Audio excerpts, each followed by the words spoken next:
when you study Things Fall Apart, you will discover one of the biggest criticism people have against the novel is the murder of Ikemefuna.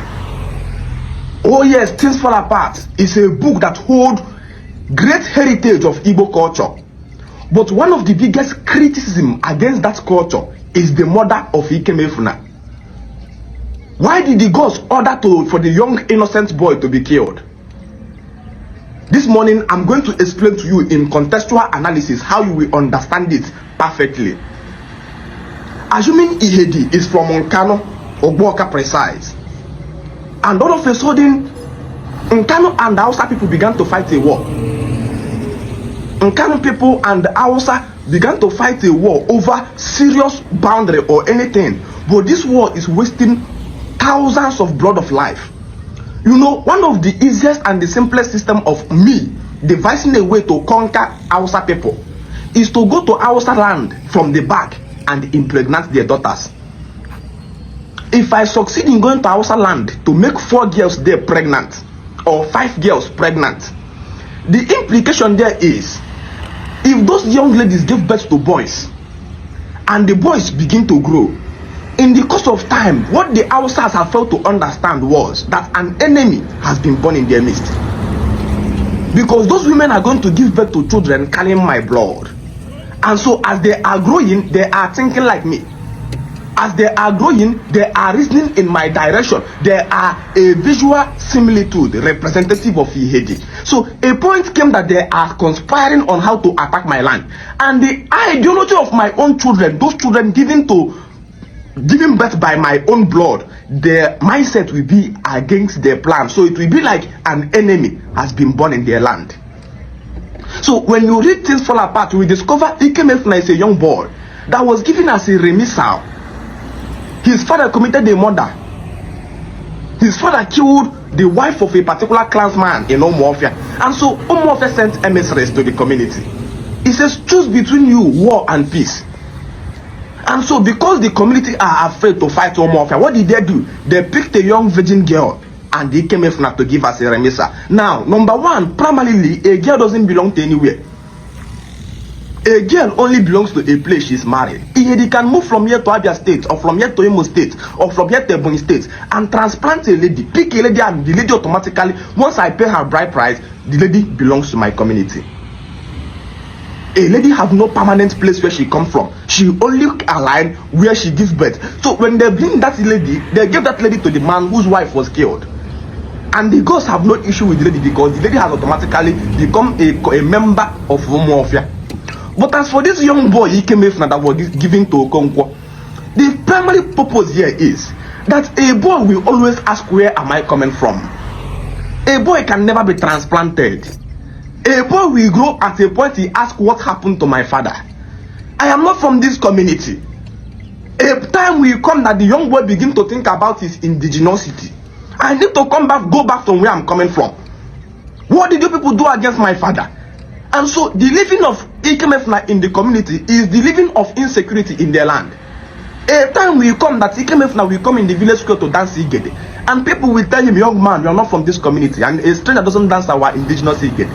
Ikemefuna will feel isolated and begin to plan revenge against the community. Ikemefuna will come to a point that Ikemefuna will just know that at this point, a man have to be asked, where are you coming from? What is your inheritance on? Umuofia may choose to carry a war tomorrow against the community where Ikemefuna is coming from. And Ikemefuna cannot stand and pick a cutlass and begin to fight his own people. So the gods decoded Ikemefuna a threat. It says, his father killed a member of our clansman. And the law of our life is, we kill before, if you kill somebody, we kill you. Since we didn't get the father, let's kill the son. Because allowing the son to grow in our midst is allowing pure insecurity and pure. One day, a member of Umuofia is going to stand up and tell Ikemefuna that you are not coming from this place. And such is going to create a wound in his heart for automatic revenge.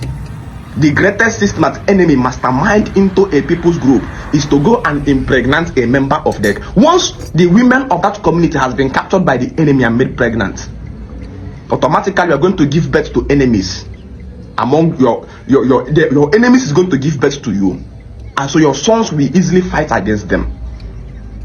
Why am I saying this? The Fulani herdsman has begun to utilize this same important opportunity. When you hear the women of Ikemefuna crying that Fulani herdsmen are raping them, it's not because the Fulani herdsmen are starved of sex. No, sir. The ideology was in the Bible that the sons of God came in unto the daughters of men.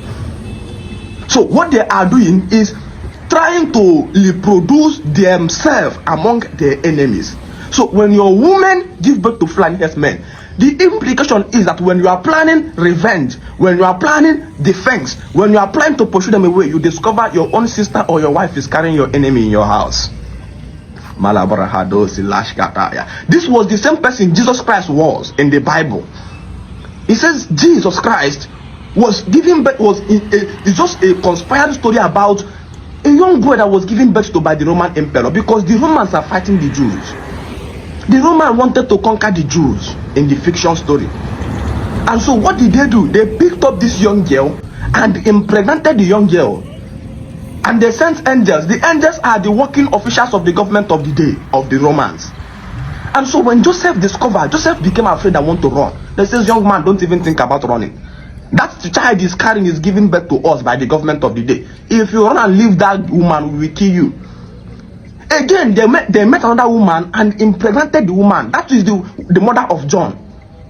And they even came and told the young boy, he says, this name shall be called John.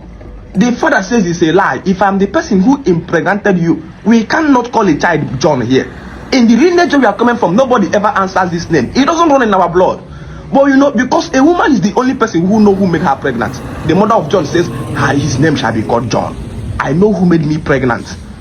At that point, the angel became offended. They says, my man, we are the government of the day. Because you have challenged our authority, you will not speak again until this boy is given birth to. Even when they give birth to the young boy, the community man came and said, what is his name? The woman says, it's John. I know who made me pregnant. The community man says, no, John cannot exist here. We don't answer John. It's not a name in our archive. And the boy says, I've been suppressed. The father says, bring it. Just call him John. I'm not the father. So when the Jews decoded these two criminals who were giving birth to them by the enemies, they says, come, let us kill him so that he doesn't destroy the laws of our land. And the Roman emperor will come and conquer us. A very big fight is facing us today in Igbo land. The Fulani is fertilizing the egg of African women. What you first to understand is that once your enemy gives birth to enemies in your land, you are finished and conquered. Time again for Igbos to rise up and fight. When a battle comes into your compound, it's either you choose to fight or you die peacefully. But the good thing is that if you choose to fight, there are chances of you to survive and chances of you to die.